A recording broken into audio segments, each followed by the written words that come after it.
आज हम लोग पढ़ेंगे धातु और अधातु। क्लास 8 में एक चैप्टर है धातु और अधातु। धातु को इंग्लिश में बोलते हैं मेटल। क्या बोलते हैं? मेटल। और अधातु को नॉन मेटल। अधातु को नॉन मेटल। अब हम लोग पहले ये जानेंगे कि धातु होता क्या है, धातु किसे कहते हैं। ठीक है, तो धातु किसको बोलते हैं? देखो बाबू, धातु जो होता है वे तत्व जो उष्मा और विद्युत की सुचालक हो। उष्मा और विद्युत, उष्मा का मतलब हीट और विद्युत का मतलब होता है बिजली, उसका सुचालक होता है, मतलब उसमें चलन होता है। ठीक है ना। अब आगे है देखो, साथ ही ठोस अवस्था में पाया जाता है। कैसा? ठोस अवस्था में। हम लोग पढ़े थे ना कि द्रव का तीन, ठोस, द्रव, गैस, ये पढ़े थे हम लोग। किसमें पढ़े थे हम लोग?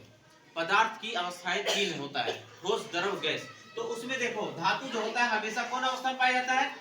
ठोस अवस्था में। ठीक है ना। तो क्या होता है? वे तत्व जो उष्मा और विद्युत की सुचालक हो तथा साथ ही ठोस अवस्था में पाई जाती है, उसे धातु कहते हैं। जैसे बताओ, जैसे में लोहा, तांबा, एल्युमिनियम, ये सब क्या है? धातु। ये सब क्या कहलाएगा? धातु। अधातु किसको बोलेंगे? वे पदार्थ जो दिखने में धूमिल होता है तथा मलिन हो तथा नरम हो, या हथौड़े को चोट से टूट कर चूर हो जाता है। जैसे कोई चीज को हम लोग मारेंगे ना, चूर करेंगे, जैसे कोयला ले लो, मतलब कोयला होता है, और हथौड़ी से मारेंगे तो क्या होगा? चूर हो जाएगा। समझ में आया?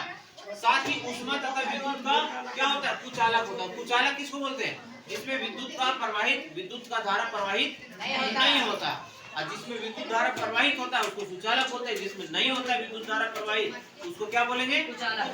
तो अधातु में क्या होता है? विद्युत धारा प्रवाहित नहीं होता, लेकिन एक अपवाद में है। जैसे ग्रेफाइट एक अधातु है, लेकिन उसमें विद्युत धारा प्रवाहित होता है, विद्युत का सुचालक होता है। उसी तरह इधर ध्यान दो। अब धातु और अधातु में हम लोग अंतर जानेंगे, क्या फर्क है धातु और अधातु में, क्या अंतर है। देखो, धातु में जो होती है चमकदार होती है। धातु जो होता है चमकदार होती है, जैसे सोना, चांदी, क्या है? धातु चमकदार है कि नहीं? इसमें क्या होता है? अधातु में, अधातु सामान्यतः चमकदार नहीं होता है। ठीक है। अब धातु देखो, धातु आघातवर्ध तथा तन्य होता है। धातु आघातवर्ध और तन्य। आघातवर्ध और तन्य का मतलब जिसको हम पीट करके तार जैसा लंबा खींच सकते हैं। जैसे देखो, लोहा, एल्युमिनियम, हम लोग जो तार वायर इस्तेमाल करते हैं उसमें एल्युमिनियम का भी रहता है, तांबा का भी रहता है, इस्तेमाल रहता है ना। घर में जो वायरिंग वगैरह होता है तार, उसके अंदर एल्युमिनियम होता है, बहुत पतली होता है, देखा कि नहीं? तो कैसे होता है? वो तन्य होता है, इसीलिए उसको पीट करके उसको लंबा तार में बनाया जाता है। तो ये इसमें क्या गुण होता है धातु में? धातु में आघातवर्ध और तन्य का गुण होता है ना, तन्य होता है। ये क्या होता है? आघातवर्ध और तन्य नहीं होता है, बल्कि ये भंगुर होती है। अब अगला देखो, ये विद्युत का और उष्मा का क्या होता है? सुचालक। उष्मा का सुचालक का मतलब जिसमें विद्युत और उष्मा का प्रवाहित हो। समझा? विद्युत धारा जिसमें प्रवाहित हो। उष्मा भी प्रवाहित होता है धातु में। जैसे एग्जांपल समझो, लोहा ले लो। लोहा को कहीं आग में गर्म करो, आप पकड़े रहो एक साइड, तो वो भी गर्म हो जाएगा, लेकिन लकड़ी को गर्म करो होगा, वो तो जल जाएगा। समझा?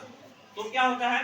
अधातु क्या होता है? ये विद्युत और उष्मा का सुचालक होता है। उसमें विद्युत जा सकता है, विद्युत प्रवाहित नहीं हो सकता है। तो ये इम्पोर्टेंट है आप लोग के लिए, धातु, अधातु और धातु, अधातु में अंतर आप लोग याद कीजिएगा। ठीक है, धन्यवाद।